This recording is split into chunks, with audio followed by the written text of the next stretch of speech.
Hi everyone, my name is Ayana Ruiz and I'm so excited to welcome you to today's interview. I'm here with Francisco Cordova, president of Megapixall. Today we're diving into the world of marketing, from strategy and branding to tools, trends, and career advice.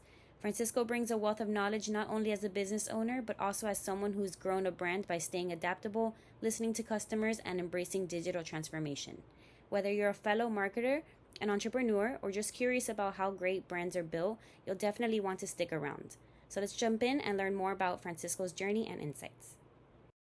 To start things off, let's get to know a little bit about you and how Megapixel began. Can you tell us a bit about yourself and your role in building Megapixel? Well, my name is Francisco Cordova, and I am the president of Megapixall. And Megapixel pretty much started as an accident. We were a surveillance company first, selling products to installers, dealers, and that sort of thing, importing surveillance products.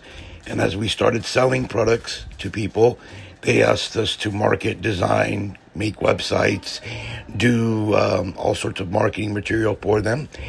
And as we started doing that, we started noticing that that part of the business was growing. People were looking for digital media, social media marketing, videos, websites, that sort of thing. And that's kind of how Megapixel got started. That's such a unique origin story. It's interesting how the business evolved based on customer needs. That leads perfectly into this next question. What inspired the marketing vision behind Megapixel, and how has that vision influenced the company's growth over time? In regards to what inspired the marketing vision behind Megapixel, again, similar to the initial question when we started, seeing these vendors, these dealers, these installers looking for digital media, it allowed me to grow according to their needs. It wasn't something that I was doing or looking for. The customer was dictating the vision of the company at that moment, right? Because they were the ones asking me for box designs or specifications or manuals or social media posts or websites. So my vision kind of grew based on customers' needs and what they needed at the moment, and it kind of evolved from there. So over time, I've learned to listen to customers, see their needs, and kind of accommodate them according to what they need, and solve a solution. So as long as you have something that solves a problem or a solution, it's easy to sell it as a service because people are looking for it. You mentioned the importance of listening and adapting to your audience. Let's go a little deeper into branding. When it comes to building brand presence, what do you believe is more impactful, consistency or creativity, and why? In regards to brand presence, I think this kind of goes with the question prior in regards to that, because to me, your brand presence again makes an impact on personal relationships you have with customers, and that brand consistency with your customers is what makes it impactful. And that does form some consistency, right? Because as you're developing your products over time, and giving customers a finished product, your brand is out there for people to see over the years. You know, with many customers' designs, whether it's flyers, brochures, social media, websites, that consistency of work and not the actual work itself, I think, is what leads to a consistency with your customers. Because over time, everyone has a different style, or everybody has a different look, or a different brand that they want to market in their way. So it's going to be very difficult to be consistent in a look for your specific brand, at least for me, because my job is rebranding others. But as long as there's consistent work that's being put out and people can go back years to see the sort of work that you're doing, I think that in itself is what allows you to grow. With so many platforms and tools available now, it can feel overwhelming to know where to focus. With marketing technology evolving rapidly, how do you decide which tools or platforms are worth investing in? And how do you avoid chasing trends that don't support your long term goals? The fact that there's so many social media channels and platforms that are out there, it makes it very difficult to simply, stay away from them, right? Because all of them are impactful, whether it's TikTok, Instagram, Facebook, they all hit a different subset of customers. Facebook is probably for the older generation. TikTok is for the millennials or younger generation for sure. YouTube kind of has a mix of both, because you have more of a long form content. The idea is to me is be within those platforms, but don't depend on them. I think if you have a core website, do blogs, things that are consistently growing organically on the web for you, with the addition of other platforms like the Instagram, Facebook, TikToks, X, things like that.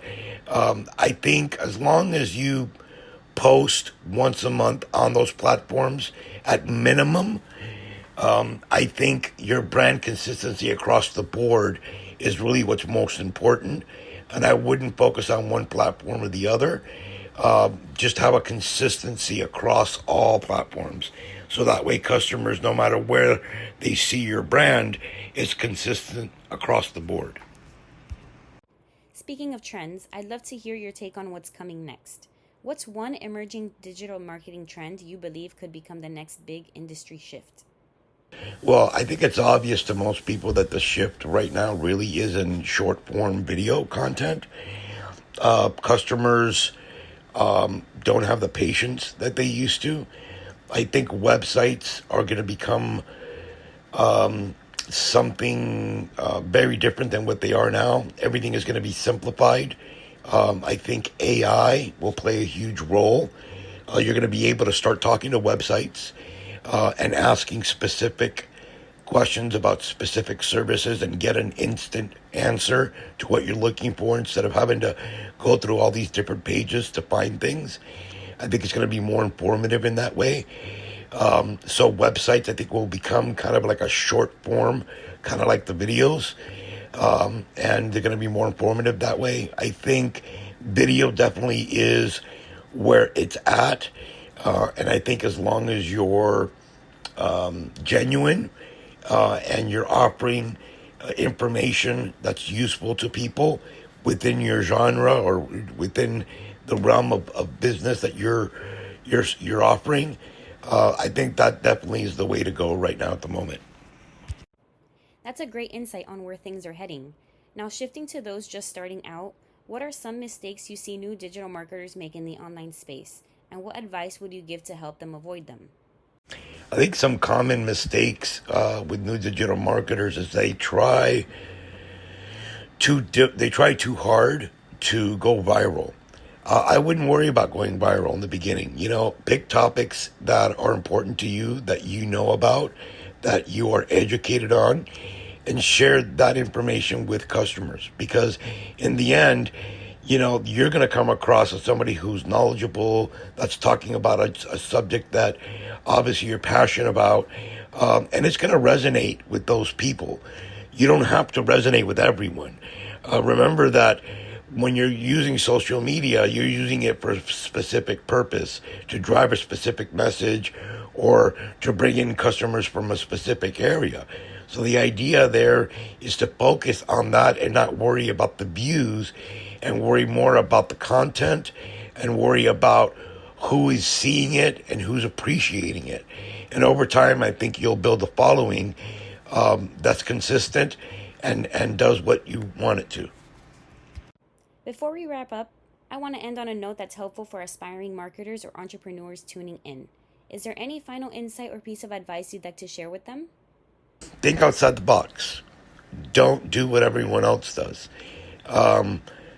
That's really important. You want to stand out and be different. You know, if you look at TikTok, you look at all these social media influencers, for the most part, they kind of do the same thing, wrapped up in their own, look or feel. And I think it's important that you think outside the box and offer something that's very different. I'd rather be first than be 1,001st. You know what I'm saying? In other words, be the first to attack social media in a different way, be the first to do videos a certain way, be the first to, offer things or do things that others have not been doing. Take chances, because that's what's going to make you stand out. That's what's going to make you different. Work really hard on trying to be an individual that's different from everyone else, and I think that's going to help you in the long run. Thank you so much, Francisco, for sharing your time, your insights, and your experience with us today. It was incredibly valuable to hear about your journey with Megapixel, your perspective on marketing trends, and the advice you have for the next generation of marketers. To everyone tuning in, I hope you found this conversation as inspiring and informative as I did. If you'd like to learn more about Megapixel or connect with Francisco, I'll include the links below. Thanks again for joining us, and we'll see you next time.